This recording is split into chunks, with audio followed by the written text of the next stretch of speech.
Hey, what's up, guys? It's TGG here with another deck profile. We are at Fargo, North Dakota, and I am with, what's your name? Cal. Cal? And what'd you play today? Pure ABC Demise. Pure ABC Demise. What was your record? I was 7-0, undefeated first place. Undefeated first place. That's awesome. So what were your matchups like today? I played 4 Magician decks, 2 Trick Stars, and a Draco Demise. Oh, so fairly good meta. Okay. Yes, every deck went in game. Every game went into game 3. Okay. So it was a hell of a plan. It was good Yu-Gi-Oh. It was great Yu-Gi-Oh. Yeah. All right, bro. Let's get into the profile. How about that? All right. So I'm just running pure ABCs. We're not running any of the gadgets whatsoever. No gadgets. No gadgets. We're running 2 of the yellow guys, 3 Bs, and 2 Cs. And the reason why I did this is so I wouldn't brick, and all day I didn't brick at all. And you don't actually have to worry about getting the pieces because there's so many ways to search it. That's all the monsters I play. No hand tricks because we're playing Demise, and the way you play this with only this many pieces, you got 3 hangers, you got 2 dualities, you got 2 desires, you got 3 Card of Demise, and then you've got the terraformers to search as well. So you're gonna see your pieces. Right. You have a lot of ways to dig. And I'm gonna dig and dig and dig. And this was so key going to game 2 and 3 because when I side in and I want to see my cards, I dig for it. So it's fairly consistent. Right. You're never really actually out. And to finish it off, we're main decking Twin Twisters because Magicians are a thing. You got Draco as a thing. Right. And it's not really a negative because if you Twin Twister this on the first turn and you happen to have Card of Demise, it's not a negative. You're still closing. Right? And oh, sorry, go ahead. And my Geiki, just to clear the board if you're going second, bait them out because what you really want is this to be on the field. So you can bait them out with the Geiki and then actually activate Hanger, and you need Hanger to actually be there. Right, and then you just fall back on your traps after that? Fall back on your traps. And speaking about the traps, I do have a question. Why'd you play Scapegoat? Scapegoat because Borlo Dragon's amazing. Just another power card. It's another power card. Okay. And the thing is, I can set it, and I don't special summon on my turn. I can special summon on their turn. So I can actually play stuff like Duality and then set Scapegoat and still go nuts on the next turn. That's really cool. Yeah. Absolutely. And then the traps are so key. This is where it gets nuts. The traps are so key. I mean, the traps really did it. Going first or second, the traps are so good. I mean, going first, you can set up stuff like the Mirror Force and actually go nuts.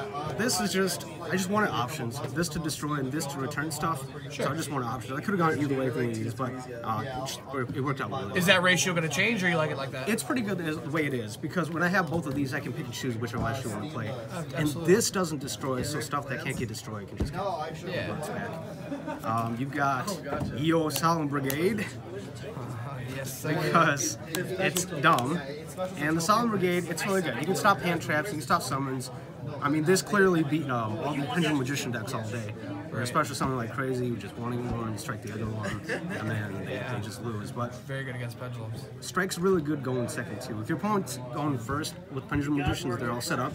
You can actually just set your ABC piece. Card of Demise, do a bunch of traps.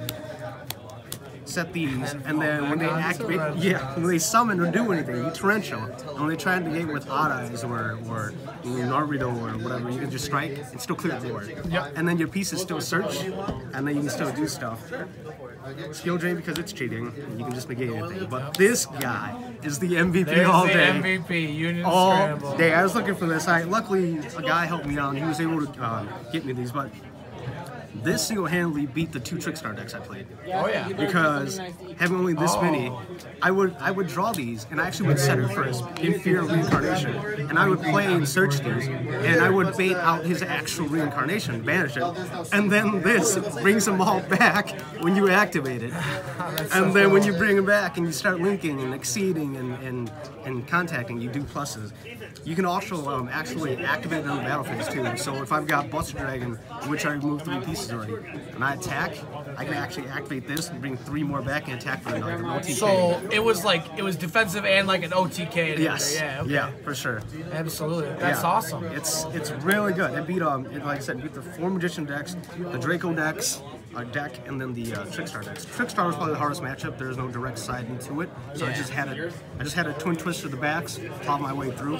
The Draco deck gave me a bit of a problem, but I did side well for that. Was there any changes to the main deck that you'll make for the next tournament? No, this is pretty solid. It covers all the bases. I mean, it doesn't do anything particularly too well, but it does everything good enough. Sure. All right, let's move on to the side deck. All right. So, I mean, the deck was pretty good, but the deck cannot out Masterpiece in the main deck. So I side in these guys. If they're going first, usually want them to go first at playing Draco. Yeah. But Twin Twisters were clutch. Pop the back rows. This was clutch. You can actually just remove everything. The deck doesn't have anything to stop this. And they're going to save their Masterpiece, right? And that's where you sign in Kaijus. It's a GG because you got this for Draco. Absolutely. So you signed 5 cards for Draco. That's not bad. This is main deck, yes. So I signed 5 for the Draco. And it's usually good enough. Again, I'm digging. I'm desiring, I'm dualitying, I'm doing so much stuff to get into what I need, and I actually play around it. Against Magicians, I had the anti-spells, I had D-barrier, and then if they're going first, they're flooding the field. Right. You're bringing the Kaijus. And the Winged Dragon Ross Hero. Oh my god. Because if they've got Naruto, Odd Eyes, and the Zephyr guy, you can just plop this, and it's game. Because you can plop this, set this, and then proceed to your turn. Did the Kaiju ever clash with Card of Demise or Duality? Not at all. Because when you got Duality or Demise in this in hand, I mean, it's usually like a Masterpiece or a Problem Child on the field. So you just Kaiju them. So you can just take a turn off. And you have so many traps to protect you for next turn. You can take a whole turn of rest, and then come next turn, and then start doing stuff. And then Card of Demise. Yes. That's good. And then the rest is just for Involt and for 60 cards. Yeah, Lance, yeah. That's definitely good. But yeah, every match pretty much went to game 3. It's just a lot of good side decking and playing to game 3. Yeah, no, that's dope. Do you want to do the extra deck? Yeah. So the extra deck didn't matter too much. I played 1 Scapegoat, and the Scapegoat was just to go to Warlord, pretty much, because a lot of decks can't handle Warlord, Masterpiece can't handle Warlord. Yeah, good option Masterpiece. Right, and then by linking away, ABCs, when they link away, they get all their effects, so you can summon these. And these were pretty much the only ones I made all day. I didn't really make anything. How clutch was Clifford Genius? Genius, it was enough. I mean, the effect I didn't use all day, but the fact that it was 2 machines, and then they trigger these when they go to the graveyard, was a major plus. And then it opens up 2 zones as well, so you can literally go into double Buster if I have enough resources. That's dope. Yeah. Absolutely. I mean, I made some of these once or twice, but they didn't really do anything. I had this because Draco and Skill Drain is a thing, so I'm actually going to this, and then I can force this to attack the Masterpiece, so they actually have to activate Masterpiece effect to pop this if Skill Drain's on the field, and then once they out that, the Buster can come out because he's got 3,000 attack. That's way smart. Yeah. So you were way worried about Draco. Yeah, Draco, I thought it was going to be a problem because I was prepared for it. But obviously, but I only played 1, and I beat him with beat her with these guys single-handedly. Yeah. And then these were just pieces to go into your board place. Yeah. Yeah, and that's it. Like I said, most of the games were grinding. It was just playing certain cards at a certain time, striking the right stuff, and then Kaijuing and Wing Dragon Rock. Do you have any shout-outs? Shout out all my 2 friends who drove with me here for 9 hours from Wisconsin. We took 3 days off of work because when I took off of work, this was the closest one. So we drove 9 hours here and stayed 2 nights at a hotel and then drive 9 hours back. Hey, but that's worth it though. You got your win. I got my win. Yeah. You guys have a team name or anything like that? Or you guys just buddies playing Yu-Gi-Oh? No, we're just friends playing Yu-Gi-Oh. That's so cool. Hey, I appreciate your time. One more time, what's your name? Cal. Cal, what's your last name? Yang. Cal Yang. All right, buddy. Hope to see some good things in the future, and I appreciate that. We'll talk to you next time, okay?